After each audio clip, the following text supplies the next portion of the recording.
guys, welcome back to my channel. So this is video number 4 of the Vlogtober series, and I'm getting better at editing. I'm getting quicker, so we'll get more up to date over the next few days. So today is a film to watch every night of the week up until Halloween. So, and I'm going to be honest with you, a lot of them are nostalgic. I am a 90s kid and I'm not sorry for it. So let's get started. And yes, I do have a minimalism series that I'm starting, but I like hard copy DVDs, and if they're not on Netflix or Amazon Prime, I'll have bought them in the past. I'm not doing it anymore, and I only really get DVDs at Christmas now. Haven't bought DVDs for a few years, but if they're not online, I'm keeping them. And I have been getting better. I did buy this, and I store a lot of DVDs in here that you can't get online, like National Theatre recordings and things that I've bought on DVD in the past are in here, along with some pretty obscure musicals. And the ones behind me are all series. And then I keep my Halloween films because it's my favourite time of year. I'm not going to apologise for that. But I'm sure one day they will not be with me anymore. So, first things first, a classic to start off with, get you into the spirit, I think, is Hocus Pocus. Absolutely fantastic film. Bette Midler is amazing. Sarah Jessica Parker, unreal. It's just amazing. And I see myself represented in this film, which was always good. My husband doesn't get it. I love it. I watch it every Halloween. And I watch it a couple of times in October, if I'm honest. I haven't watched it yet this year, but I'm hoping to go away for the weekend in a couple of weeks to Yorkshire, and I'm going to watch it then with some friends, if we're allowed, if the local lockdown stops. But yes, I'm very excited to watch this with some friends, have a bit of a Halloween night. But if you haven't seen this, where have you been? And I'm pretty sure it'll be on Disney Plus as well, so have a look. But amazing acting, brilliant song. It's just great. All around, fantastic film. Another nostalgic one is Casper. Casper's Amazing. When I was little, I was obsessed with Christina Ricci. I thought she was amazing. I still do think she's amazing. When she popped up on Grey's Anatomy a few years ago, I was over the moon. And I've watched her series on Netflix as well, playing that serial killer, Lizzie Borden, the Lizzie Borden Chronicles. It's really good. But yeah, I love her, and I love kind of keeping an eye on certain actors that I've enjoyed from being a kid, like Elizabeth Moss in Return to Witch Mountain. I've enjoyed watching their careers progress, while mine does not. But Casper's amazing, the dad in it is fantastic. He's popped up in a few other things recently as well. I love the famous faces that pop up in the mirror. If you know, you know. Yeah, it's just fun. It's hilarious. It's Halloweeny. It's also great to watch with kids. Watch this with my friend and her 1-year-old last year. Amanda, if you're watching, hello. And also, she had this in her house for a couple of months, and I felt like I'd lost my left arm because I watch it that often. But yeah, recommend. Next up is another classic. They're all classics, to be honest, in my eyes, is Ghostbusters. Ghostbusters hasn't aged particularly well. I enjoyed what they tried to do with the female version of Ghostbusters. I liked what they did with casting that guy, what's he called? I'll put the name on the screen. But yeah, I liked what they did with like having like a man candy kind of there. And then what they did with, didn't a ghost take over his body or something? I only watched it the once in the cinema, but I enjoyed it, but it didn't quite hit the spot for me. I think the humour from that blonde woman who does a lot of Justin Bieber impersonations, what's she called?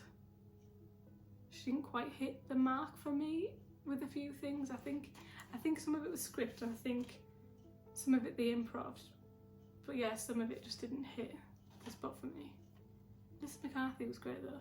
But yeah, the original Ghostbusters hasn't aged brilliantly, but I love that guy out of Little Shop of Horrors and Honey, I Shrunk the Kids. Love him. I enjoy this film. Next up is number 4. Is Beetlejuice. Brilliant film. I'd love to see the musical maybe one day when theatre fully returns in America. It's not in the state it's in right now. I'll hopefully one day be able to go to Broadway, and I'd love to see Beetlejuice because I've never been to Broadway, and I do worry that the West End and Broadway will never be the same. I might do a video tomorrow on we're not low skilled and we're more than viable, because I'm annoyed at that, to say the least. So yeah, thinking about doing a video about that tomorrow. Let me know in the comments if you'd like to hear my take on what's happening in the world. So Beetlejuice is just fantastic. Winona Ryder is an icon. Just brilliant. Amazing film, wacky, fantastic. Michael Keaton's great. And Tim Burton. You can't go wrong with a Tim Burton film, in my eyes. Everything Tim Burton I love. So that's great. Next up, number 5 is Interview with the Vampire. In my humble opinion, I think this is Tom Cruise's best acting performance. I mean, you might disagree, let me know what you think. But I think it's his best acting performance. I think he's amazing as Lestat. Love the book, and when I read the books, I picture Tom Cruise as him, because there's another film, isn't there, where Lestat's played by someone else, but I don't think I finished the film because I just couldn't get over the fact that it wasn't Tom Cruise. Brad Pitt's fantastic. I mean, Kirsten Dunst, she's what, 10 in this film? And the acting performance is unreal. The way that she performs and shows that she's like lived for however long she's lived as a vampire, but in the body of a 10-year-old girl, like, that's an amazing performance. There's a theme to the last 2 days about amazing performances from actors playing vampires, I'm aware, and there's many more. I mean, James Masters as Spike, Drusilla in Buffy, I can go on forever. But yeah, Interview with the Vampire is amazing. I think it's a fantastic film to watch at any time of the year. I think it's a great interpretation of the book. So yeah, highly recommend. Actually, I might put this in my top 3 pal, you know. Alright, so next up with the vampire theme, number 6 is The Lost Boys. What an 80s film. It's amazing. I love it. I think I watched it in like the early noughties when I was like 13, 14, and I just loved it. I used to go to HMV with my pocket money every weekend and pick a DVD that was on sale that I'd like read up was like a well-known film. Because I was just from small town, didn't know anything, I just knew that I wanted to be an actor, so every couple of weeks when I had a bit of pocket money I would go to HMV and I'd look at like what were the more niche films, what was more blockbuster, and I'd like try and pick a variety of different films and watch them. Which is mad today that like literally all you've got to do is give your kids your Netflix password and they can watch all these different types of things. It's mad to think of that now. But back then, every couple of weeks, save up, buy a DVD. And this was one of them when I was about 13 and I fell in love with it. I just thought it was so 80s and brilliant. You've got to love it. Some of it, you can laugh at it, but it's just brilliant. Sums up what I assume the 80s were like. So yeah, that's great. Next up is 2 different ones. Number 7 and 8, The Grudge and The Grudge II. As far as I'm concerned, Sarah Michelle Gellar can do no wrong. Everything she's in is fantastic. What did I watch the other night? I'd never heard of it, but it popped up on Amazon Prime, and it was where she had married someone and the brother was like a down and out and living in the house, and her husband was in a car accident, and when the brother woke up he said he was her husband, like that their brains had switched or the souls had switched. I'm not going to tell you the end, but the premise of it should have been a terrible film, but because she was in it, it elevated it for me. I thought she was fantastic. But yeah, The Grudge, amazing, amazing horror film. Adapted from the Japanese film originally. And it's amazing, it's so scary. And the performances are fantastic. And this one, ooh, and the dad from Casper's in this as well, isn't he? Which I just love when actors from things I like come together. And then The Grudge II, the only sad thing about this is Sarah Michelle Gellar isn't in it for very long, but it's a really good film. I don't have much to say. I feel like everyone's seen The Grudge and The Grudge II, so I don't feel like I don't need to explain them, but very scary and brilliantly directed. Are they directed by the same person? Takashi Shimizu? Yeah. Same Japanese director. Very good films. Recommend. Oh, is The Grudge going to go on my top 5? I'm not sure. Next up, another classic, Poltergeist. Amazing film. I asked for all 3 for Christmas last year, and I have since got rid of the 3rd one because it was terrible. Don't hate me. Because I know that the little girl that was in it died not long after the 3rd one. But you can see in her face, she had leukemia. You can see in her face she's all bloated, like abnormally in the face, and she just doesn't look like she's having a good time. She looks knackered. If you read up on the films, like, she was going through treatment during filming of the 3rd film and she wasn't having a good time, and she died not long after the film. So I've watched it once so that I've seen it and I know what happens. It's not a good film, and I just feel sorry for the child actress. She just looks like she doesn't want to be there. So I'd give it a miss if I were you. But the first 2 are great. The first one's always the best generally in a horror franchise, I find. Unreal. Love it. I love the woman that comes to help them, the spiritual woman. I can't remember her name. I really believe, like, the family, which sounds really stupid. But I do. I mean, Steven Spielberg, he knows what he's doing. So yeah, that one's definitely up there. And the Poltergeist 2 on the other side. I really enjoyed this one as well. My husband wasn't as chuffed with the 2nd one, but I still like it a lot. But the 3rd one, don't bother. Really don't bother.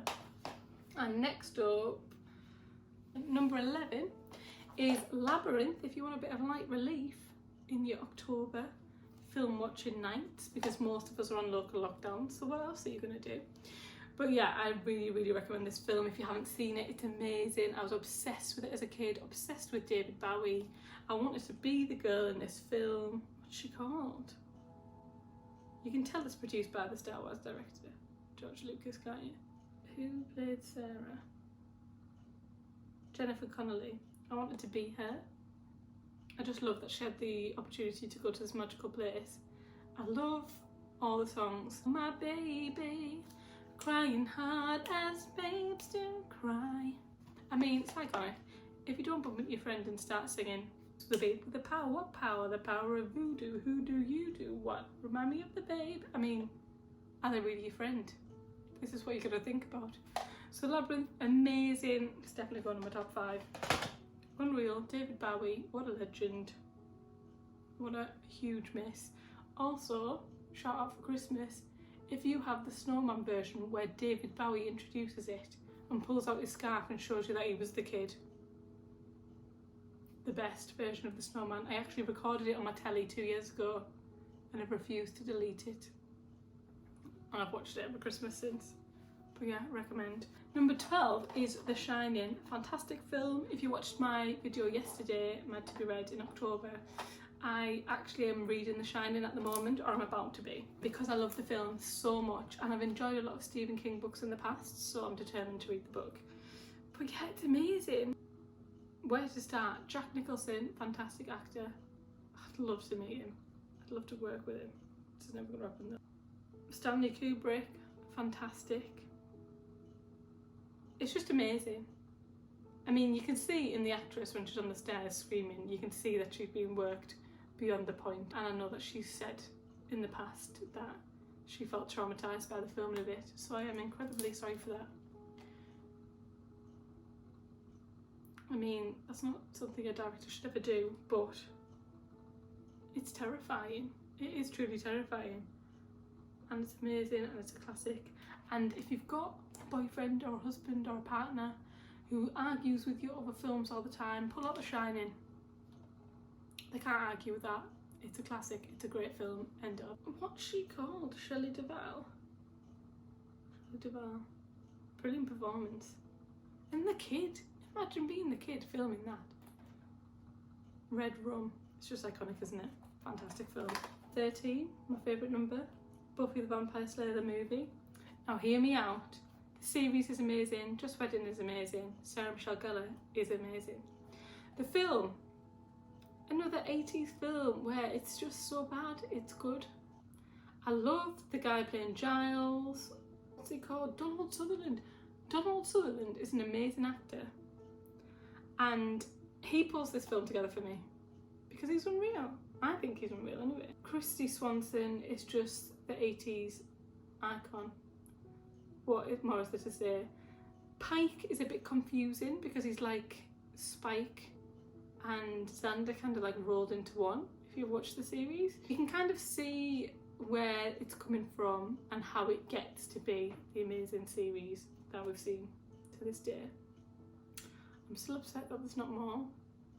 I want more series, but I don't like comic books. So a bit of a dilemma because I know there's many more series in comic form. But yeah, so I love this film. It's just great. All of the dream sequences with the ribbons, it's random, but I love the training montage. I love Donald Sutherland. I love the yellow leather jacket that she gets in the shopping centre. And I love the cinema scene with the popcorn. I just love it. So yeah, I've definitely got issues, but this is number 13.